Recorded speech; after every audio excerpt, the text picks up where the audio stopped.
Ngobrol Demokrasi. Assalamualaikum warahmatullahi wabarakatuh. Tabipun, teman pemilih, apa kabar semua? Semoga dalam keadaan sehat walafiat. Alhamdulillah ketemu lagi kita pada acara hari ini, yaitu di podcastnya KPU Kota Metro. Di acara Ngobrol Demokrasi, podcastnya KPU Kota Metro. Santai ngobrolnya, serius informasinya. Masih bersama saya, Eni Lestari. Teman pemilih, pada hari ini kita mengambil tema yaitu tak kenal maka tak sayang. Di sini kita akan mengajak teman pemilih semua untuk menjadi pemilih yang cerdas. Bagaimana sih menjadi pemilih yang cerdas? Itu nanti akan kita bahas bersama narasumber kita pada hari ini. Baiklah, langsung saja kita berkenalan dengan narasumber kita pada hari ini, yaitu Ibu Yunita Dewi Nurbaya SPD. Selamat datang Ibu. Ya, selamat datang Bu Eni. Dari pagi loh saya Bu Eni. Bagaimana, apa kabarnya? Alhamdulillah sehat. Bu Eni sendiri gimana kabarnya? Alhamdulillah kita Ya, sehat. Alhamdulillah. Teman pemilih, Ibu Yunita ini adalah Ketua Divisi Sosialisasi Pendidikan Pemilih, Partisipasi Masyarakat, dan SDM, atau disingkat juga Sosdikrih Parmas Ya, dan betul. SDM, Ibu ya. Beliau juga merupakan komisioner perempuan pertama di KPU Kota Metro. Kira-kira bagaimana Bu rasanya menjadi perempuan pertama menjadi komisioner KPU Kota Metro? Ya, tentu yang pertama adalah rasa syukur ya.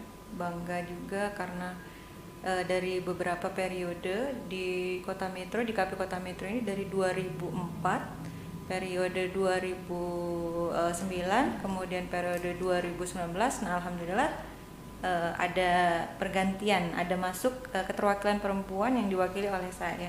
Itu sebuah kebanggaan bahwa perempuan itu sebetulnya bisa menjadi penyelenggara.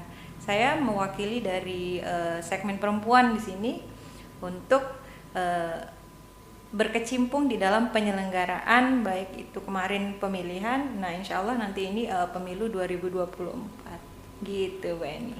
Berarti sudah mau 2 kali Bu ya, 2 kali Ibu menjabat sebagai komisioner KPU di sini ya. 2 kali pemilihan, yang pertama yaitu pemilihan 2020, kemudian yang akan datang ini 2024. Iya, pemilu ya. Bisa cerita sedikit Bu mengenai pengalaman Ibu di kepemiluan? Kalau kita bahas kembali nih, ini kita cerita pengalaman ya. Untuk di kepemiluan sebelumnya saya adalah seorang relawan demokrasi, tuh. Kemudian mencoba mendaftar menjadi anggota KPU Kota Metro, mengikuti proses seleksi dan sebagainya, dan di 2019 November kemarin sudah menjabat sampai dengan nanti akhir periode untuk periode 2019 di November 2024. Pengalaman kepemiluannya dari relawan demokrasi kemudian menjadi anggota KPU. Ini Bu, sebelum kita membahas tentang tema kita kali ini yaitu tak kenal maka tak sayang, ini sedikit mereview evaluasi kegiatan sosialisasi, karena Ibu kan di sini sebagai divisi sosialisasi dan pendidikan pemilih. Kira-kira kegiatan apa saja yang perlu dievaluasi pada pemilihan 2020 kemarin? Iya. Tadi temanya bagus ya Bu Eni ya, kita ngajak teman-teman pemilih untuk belajar nih, temanya tak kenal maka tak sayang. Nanti kita ngajak teman-teman untuk apa sih maksud dari tema kita hari ini. Nah, kalau kita evaluasi lagi tentang apa sih yang sudah kita lakukan, karena saya melakukan pemilihan kemarin di 2020 penyelenggaraannya, yang perlu dievaluasi adalah tentang ini nih, kalau kalau kita bilang berpuas diri tentu nggak boleh ya, maksudnya karena di Kota Metro kemarin untuk partisipasi pemilih itu sebanyak 83,05%, yang mana kita tidak boleh berpuas diri dengan angka partisipasi yang kita masuk dalam kategori 3 tingkat nasional itu, tapi kita terus berinovasi bagaimana angka yang tinggi itu, partisipasi yang tinggi itu memang sudah disadari langsung oleh pemilihnya bahwa mereka melakukan pemilihan itu berdasarkan hati nurani mereka, kesadaran mereka. Nah, gitu Bu. Jadi yang perlu dievaluasi bagaimana untuk kedepannya agar kesadaran dari pemilih itu, kecerdasan untuk memilih itu memang dimiliki oleh masing-masing pemilih gitu. Tadi sudah sempat saya singgung mengenai pemilih cerdas. Bagaimana sih yang dimaksud dengan pemilih cerdas, dan apa sih yang harus dilakukan setelah menjadi pemilih cerdas? Iya, jadi teman pemilih di dalam undang-undang pemilu itu disebutkan bahwa yang namanya pemilih adalah warga negara Indonesia yang telah berusia 17 tahun atau yang sudah pernah menikah atau kita sebut sudah pernah menikah gitu ya, itu bisa menjadi pemilih.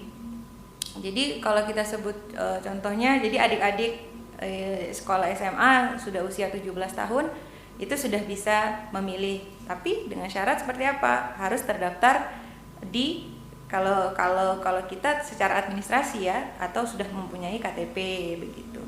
Kemudian untuk pemilih sendiri yang sudah pernah kawin itu walaupun usianya seandainya kita sebut masih 16 tahun tapi ternyata dia sudah menikah, itu sudah bisa dijadikan pemilih walaupun usia minimalnya itu di angka seandainya di bawah angka 17 tahun, itu tetap sudah bisa memilih karena kategorinya disebutkan bahwa sudah pernah kawin seperti itu. Tadi pertanyaan yang kedua tentang pemilih cerdas. Nah, untuk adik-adik yang tadi sudah disebutkan kriteria menjadi pemilih, yang pertama warga negara Indonesia, kedua sudah berusia genap 17 tahun, kemudian sudah pernah kawin. Nah, ini adik-adik atau bapak ibu bisa mencari informasi bagaimana sih cara kita menjadi pemilih yang cerdas. Kalau untuk kami KPU Kota Metro melakukan pendidikan pemilih, sosialisasi itu dengan berbagai macam cara atau strategi. Tapi kalau untuk adik-adik sekalian, kami meminta untuk menjadi pemilih yang cerdas dengan cara melakukan banyak survei. Adik ini contoh nih ya, teman-teman pemilih, contohnya mau memilih salah satu calon A atau partai A, nah seperti itu. Maka silahkan kenali dulu visi, misi, program dari partai tersebut atau calon tersebut. Kemudian setelah itu kita track record dulu nih, cari informasi, oh ternyata dia tidak pernah melakukan tindak korupsi dan sebagainya, tindak pidana dan sebagainya. Nah seperti itu teman-teman bisa nilai sendiri. Oh ini kriteria calon pemimpin saya atau idola saya nanti seperti ini nih. Nah gitu. Kemudian teman-teman jangan menjadi pemilih yang cuek. Ayo kita melibatkan diri untuk aktif mencari informasi untuk karena sekarang sudah banyak ya Bu Eni ya, dari KPU Kota Metro sendiri itu melakukan sosialisasi atau pendidikan pemilih dengan sosial media. Nah ini kalau untuk teman-teman yang biasanya baru berusia 17 tahun ini biasanya adalah mereka pemilih pemula atau pengguna internet lah gitu, pengguna sosial media seperti Facebook, kemudian Twitter, nah sekarang ada TikTok. Nah itu monggo saja teman-teman dari teman pemilih ini atau adik-adik ini silahkan mencari informasi sebanyak-banyaknya tentang calon atau kriteria calon yang adik mau itu seperti apa. Kemudian kalau kita sudah mencari informasinya, Nah, nanti tinggal untuk menjadi pemilih cerdas ya datang ke TPS dengan cara melakukan pencoblosan atau mencoblos itu sesuai dengan tata cara yang baik dan benar. Tidak mencoblos di luar kotak atau tidak mencoblos di dua gambar. Nah, seperti itu. Kemudian apalagi ya? Oh ya Bu, ini kan untuk tadi sempat disinggung pemilih pemula. Ini kan baru 17 tahun, artinya dia harus ber-KTP ya Bu ya? Iya, betul. Jadi teman-teman, ini ada kegiatan dari Capil juga ya yang mana meminta teman-teman pemilih pemula untuk melakukan perekaman, Bu Eni. Untuk di Kota Metro sendiri itu sudah terjadwal ya. Kalau informasinya ada tanggal-tanggal yang sudah dibuat oleh Disduk Capil Kota Metro yang meminta untuk warga yang belum melakukan perekaman KTP untuk melakukan perekaman KTP di kelurahan masing-masing. Jadi untuk teman-teman pemilih, khususnya pemilih pemula yang belum mempunyai KTP, agar segera melakukan perekaman KTP di ya, Disduk Capil Kota Metro. Ini kan tahapan pemilu 2024 kan sudah mulai Bu ya. Iya betul, tanggal 14 kemarin ya Bu Eni. Kira-kira apa sih target atau sasaran sosialisasi yang akan ditempuh oleh KPU Kota Metro? Iya, jika bicara tentang sasaran itu banyak Bu yang perlu disasar oleh kita. Yang pertama pemilih pun itu ada banyak segmen ya. Ada pemilih perempuan, ada pemilih pemula, kemudian ada pemilih muda, ada pemilih yang komunitas, kemudian ada keluarga, kemudian keagamaan. Nah, segmen-segmen pemilih ini, di dalam pemilih ini harus kita berikan edukasi semua. Target sosialisasi itu harus sampai ke mereka semua. Kemudian ada juga masyarakat umum. Kemudian ada juga media massa, ada juga instansi pemerintah, kemudian ada juga lembaga masyarakat gitu kan, atau ormas lah kita sebut-sebut begitu. Nah, ini yang perlu kita jadikan sasaran atau target sosialisasi kita. Menurut Ibu, seberapa penting sih peran untuk stakeholder sendiri dalam bidang sosialisasi dan pendidikan pemilih?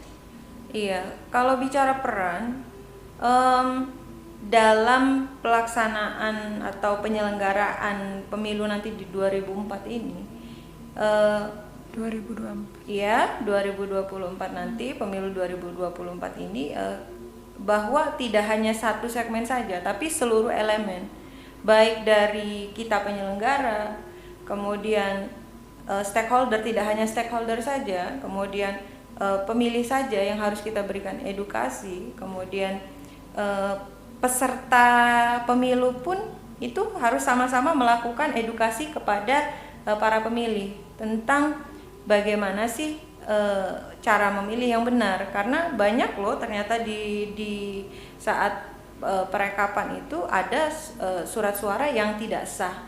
Itu kan kemungkinan terjadi cara kesalahan mencoblos atau seperti apa gitu. Jadi kalau untuk peran dari semua stakeholder itu tentu sangat diperlukan, sangat dibutuhkan. Mungkin apa saja sih yang sudah dilakukan gitu ke stakeholder sendiri? Mungkin dalam istilahnya untuk mendukung atau meminta dukungan atau meminta apa ya? Ini contoh sederhananya kita kemarin ya di saat sebelum pelaksanaan ini Bu, sebelum di awal tahapan kemarin di tanggal 14 Juni 2022 ini, salah satu contoh ya yang kita sebut upaya menyukseskan bersama, itu salah satunya adalah pemasangan baliho. Jadi kami koordinasi dengan instansi pemerintah, dengan pemerintah kota untuk salah satu untuk memberikan pendidikan pemilih atau sosialisasi ke masyarakat dengan memasang baliho informasi pelaksanaan pemilu 2024. Jadi ini salah satu bentuk bantuan dari pemerintah kota atau stakeholder, contohnya yang ingin mensukseskan pemilu 2024 gitu. Mungkin melakukan audiensi juga Ibu Ya, betul. Audiensi terkait ini ya, tahapan jadwal yang telah keluar sesuai dengan PKPU 3 tahun 2022. Nanti kita sampaikan kepada stakeholder tersebut apa-apa saja tahapan-tahapannya, apa-apa saja tahapan nanti yang ada di sampai nanti terselenggaranya deh 14 Februari 2024. Bu, kira-kira metode apa saja sih yang digunakan dalam sosialisasi dan pendidikan pemilih? Mungkin ada inovasi terbaru untuk menyongsong pemilu 2024. Iya. Sebetulnya kalau kita lihat kemarin di pemilihan 2020 itu ada inovasi baru yang dilakukan oleh KPU Kota Metro, yaitu ada kita sebut dengan mobil cerdas demokrasi. Jadi mobil cerdas demokrasi itu mobile berkeliling ke masyarakat di Metro, memberikan informasi, memberikan bahan sosialisasi kepada masyarakat tentang adanya pemilihan waktu itu. Kemudian ada lagi sosial media. Sekarang sosial media pun untuk kita itu tidak hanya Facebook, Twitter, kemudian apalagi Instagram, YouTube saja, tapi kita sudah ada tambahan TikTok. Jadi KPU Kota Metro untuk merambah ke teman-teman yang netizen anak-anak muda, nah ini sudah ada TikTok, jadi lebih mudah dijangkau. Kemudian ada lagi kita kemarin buat film yang diharapkan untuk pengguna ini deh YouTube nonton film yang sudah dibuat oleh KPU Kota Metro. Sebetulnya banyak, tapi kalau untuk nanti di pemilu 2024, nah kita berharap semoga tidak ada pandemi lagi ya Bu Eni ya. Jadi kita bisa melakukan kegiatan sosialisasi melalui tatap muka atau secara langsung. Karena kemarin di 2020 itu banyak kegiatan yang tidak dapat dilakukan secara langsung. Kita banyak melakukan kegiatan Zoom atau daring. Walaupun kegiatan itu dilakukan dengan daring, tapi ya pesertanya itu terbatas. Tapi kalau dilakukan dengan tatap muka, setidaknya itu untuk jangkauannya mungkin lebih luas gitu. Termasuk podcast Bu ya. Untuk Nah, ya betul. Podcast ini juga baru ya. Kemarin ada di 2020, benar. Ini salah satu pendongkrak partisipasi kita KPU Kota Metro dalam mencapai angka 83,05% ya dengan adanya podcast. Ya Bu, sekarang nih kan media sosial itu dianggap paling efektif dalam menyebarkan informasi. Menurut Ibu bagaimana sih dengan pendapatnya itu? Iya.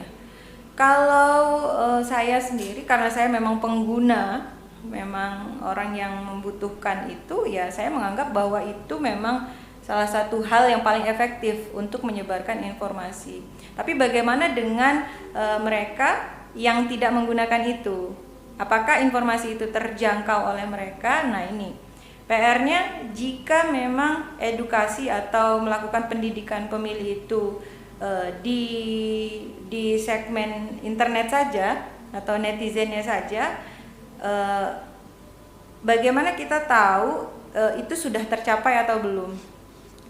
Nah, untuk yang belum sampai materi ini atau edukasi tentang kepemiluan ini ke masyarakat umum, itu PR-nya adalah gimana ya nyebutnya ya, dengan melakukan pendidikan pemilih melalui forum-forum, dengan pertemuan langsung, dengan adanya seminar secara langsung, BIMTEK, nah seperti itu.